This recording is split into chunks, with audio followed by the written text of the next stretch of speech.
Hello बच्चों, let's read the question. The question says association of cattle aggregate and grazing cattle represents one commensalism, two proto-cooperation, three mutualism, four amensalism. Question में हमसे पूछा है कि जो cattle एग्रेट और grazing cattle के बीच का एसोसिएशन होता है वो किस तरीके का इंटरेक्शन होता है।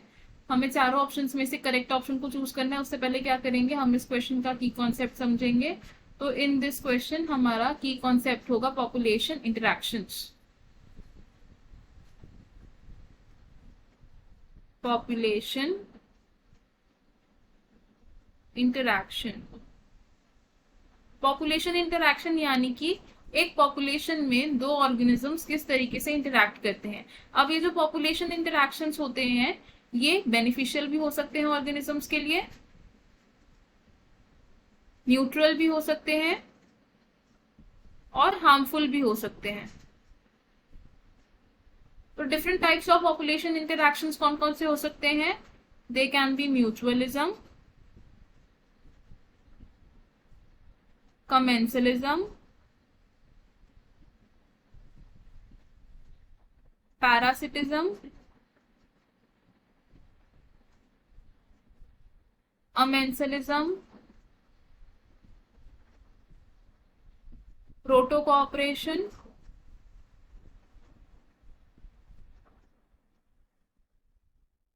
एक्सेट्रा। तो अगर हम बात करें इसमें से कमेंसलिज्म की,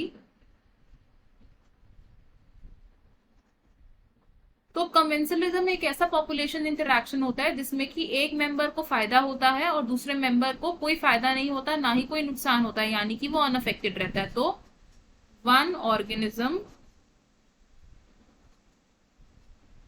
is benefited and other organism is unaffected। इस तरीके के इंटरैक्शन को हम क्या बोलते हैं? कमेंसलिज्म कहते हैं। और इसका एग्जाम्पल क्या हो सकता है?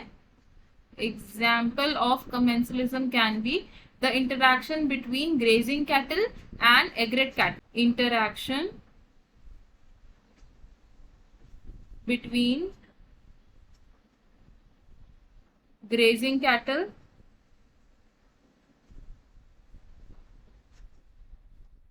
and aggregate cattle। तो हमें हमारे क्वेश्चन का आंसर मिल गया। क्वेश्चन में हमसे पूछा था कि एग्रेट कैटल और ग्रेजिंग कैटल के बीच का जो रिलेशनशिप है वो किस तरीके का है। तो हमारा आंसर क्या होगा इसमें? ऑप्शन वन यानी कि कमेंसलिज्म। तो हम इसे लिख लेंगे ऑप्शन वन इज करेक्ट। अब देखते हैं कि बाकी ऑप्शंस क्यों इनकरेक्ट है। ऑप्शन टू से प्रोटो कोऑपरेशन। तो प्रोटो कोऑपरेशन एक ऐसा म्यूचुअलिस्टिक इंटरैक्शन होता है जो कि ऑब्लिगेटरी नहीं होता। एग्रेट कैटल और ग्रेजिंग कैटल इस तरीके के इंटरैक्शन को फॉलो नहीं करते, इसलिए ये ऑप्शन हमारा रॉन्ग हो जाएगा। ऑप्शन थ्री से म्यूचुअलिज्म। तो म्यूचुअलिज्म एक ऐसा रिलेशनशिप होता है जिससे कि दोनों ही मेंबर्स को कुछ ना कुछ बेनिफिट होता है, लेकिन ग्रेजिंग कैटल और एग्रेट कैटल के बीच का जो रिलेशनशिप होता है वो इस तरीके का नहीं होता, तो ये ऑप्शन भी रॉन्ग हो जाएगा। Option four is amensalism. Amensalism यानी कि एक ऑर्गेनिज्म को हार्म हो रहा है और दूसरा ऑर्गेनिज्म अनअफेक्टेड रह रहा है, लेकिन हमने देखा कि जो ग्रेजिंग कैटल और एग्रेट कैटल का रिलेशनशिप है वो अमेंसलिज्म नहीं है, तो ये ऑप्शन भी हमारा रॉन्ग होगा। तो हमारा करेक्ट का फाइनल आंसर क्या होगा? Option one. I hope you understood it well. All the best. Thank you.